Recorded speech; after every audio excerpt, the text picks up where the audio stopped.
talento é nato? Essa é a pergunta que criou o tema da entrevista com meu convidado, o médico psiquiatra Frederico Porto. Frederico é especialista em nutrologia, professor das principais escolas de negócios do país e uma informação de destaque na carreira dele. Frederico Porto é um estudioso e busca conhecimento na psicologia, filosofia, na gestão e também na espiritualidade. Participando deste painel, temos também dois empresários que atuam em áreas diferentes do mercado. O Davi Malamud e o Leonardo Oliveira. Muito obrigada a todos pela presença. Frederico, começo com você. O que é essa história de talento? Assim, o talento, ele é nato, eu tenho que nascer com todas as probabilidades ou eu posso aprender algumas coisas ao longo da vida? Bem, os estudos demonstram atualmente que é claro que você tem você pode ter uma inclinação, vamos dizer, eu vou chamar isso de dom. Né? Mas o talento, ele é fruto da prática. Para o indivíduo se tornar talentoso em algo, ele tem que praticar pelo menos 10.000 horas. Puxa, que conta é essa? De onde vem isso? Vem dos estudos, especialmente de xadrezistas. O jogador de xadrez, que o xadrez é muito fácil estudar, porque você tem como comparar o jogador que já morreu com o atual. E você não tem nenhum campeão de xadrez que não tenha treinado por mais de 10 anos, até chegar a ser mestre. E aí eles estudam isso na música, estuda em atletas, e a proposta é que a gente possa fazer uma analogia com o mundo corporativo também.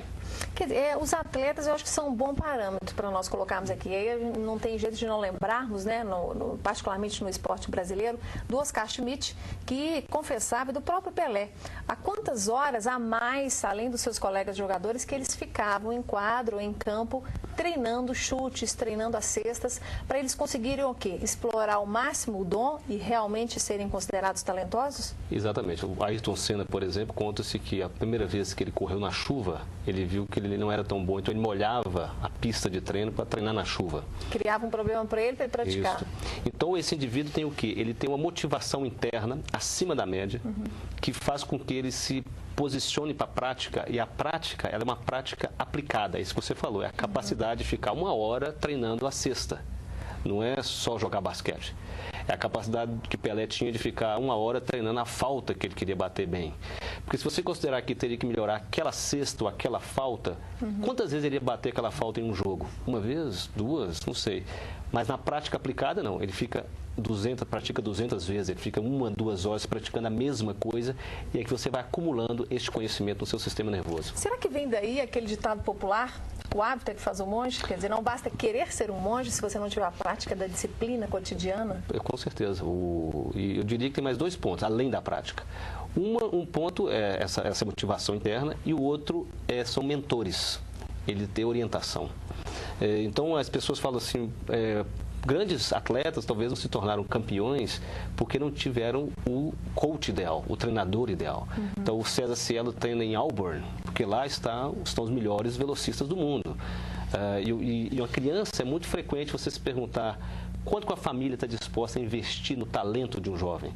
Por exemplo, Nelson Freire, que saiu de Boa Esperança, e a família muda para o Rio de Janeiro para que ele possa estudar no conservatório. Quantas pessoas estariam dispostas a esse sacrifício? E todo mundo tem talento? Eu acredito que sim. Todos nós temos talento. Aquilo que você faz com mais facilidade. Mas as pessoas tendem a lembrar de Picasso, né, Tchaikovsky, quando fala assim talento. Dos mais marcantes, né? Dos mais marcantes. Mas todos nós temos. E agora eu quero saber dos empresários, porque uma das dificuldades maiores de qualquer negócio é selecionar pessoas certas para os lugares certos e depois criar um clima, criar um programa de trabalho que elas continuem sendo certas naqueles lugares, porque aí vem a rotina, aí perde o ânimo da entrada. Empresários, como é que vocês lidam com isso? Vocês ouviram o Frederico dizendo que talento é nato sim, mas que depende de muito investimento nesse desenvolvimento.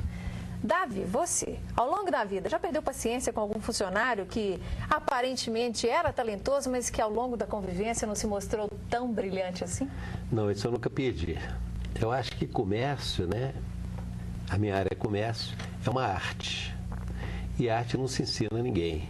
O Pelé aprendeu a jogar futebol sozinho. Ele pode ter aperfeiçoado, ficou lá horas treinando, mas ninguém ensinou para ele como é que bate na bola. Então você não consegue formar um vendedor? Ou o Smith, né?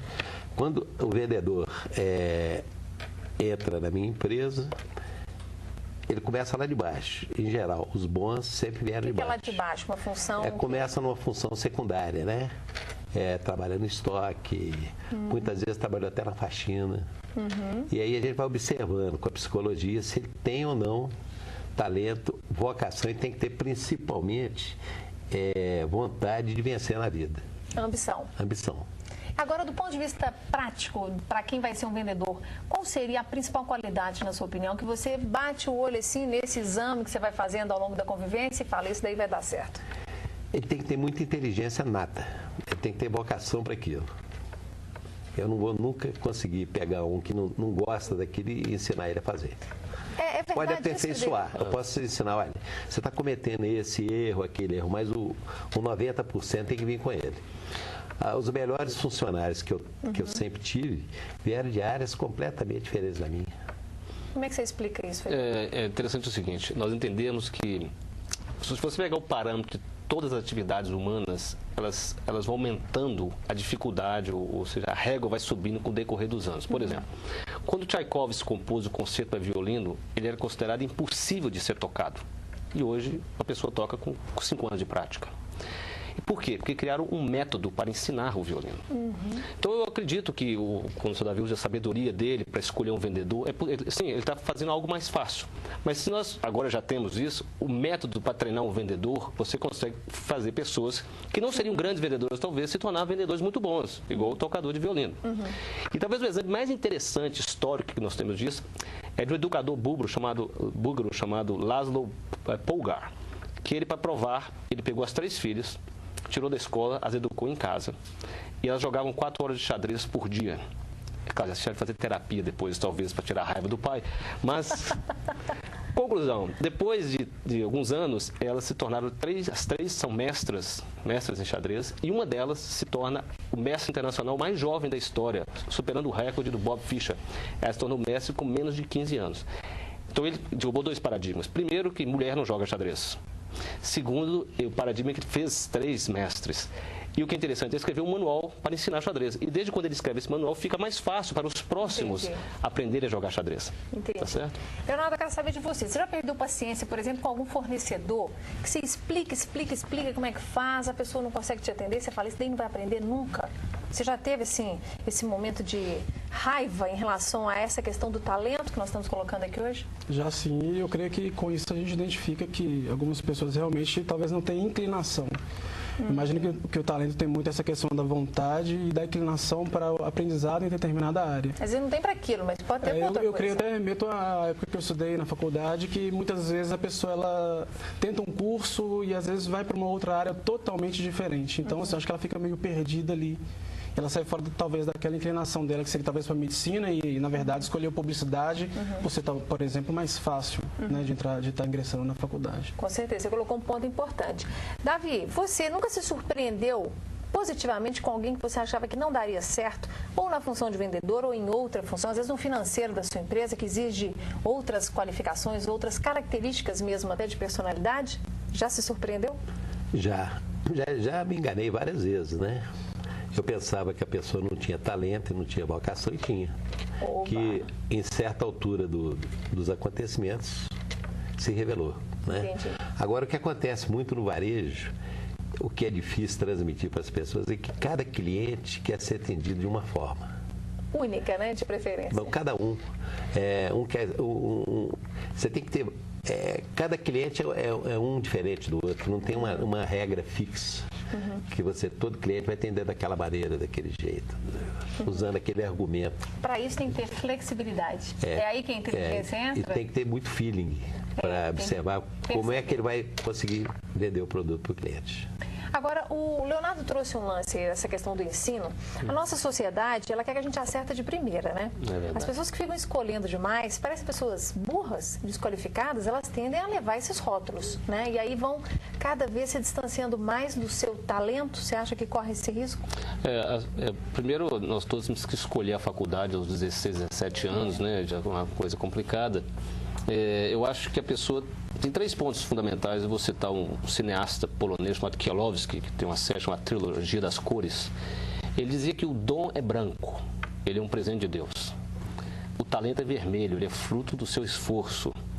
E a vocação, ela é azul, ela é o horizonte, ela é o chamado do mundo para onde os seus dons e os seus talentos vão se encaixar. Então essa é a grande busca de todos nós, ou seja, eu entender o que são meus dons, os meus talentos e o que o mundo precisa e como é que eu encaixo isso. Será que tem muito talento aí fora do lugar, por isso não consegue alcançar a sua vocação? Provavelmente sim, que não tiveram a oportunidade de exercitar, e como o talento pode ser, talvez você tenha um talento que pode ser usado em áreas diferentes, você está com o seu talento certo, mas na vocação errada.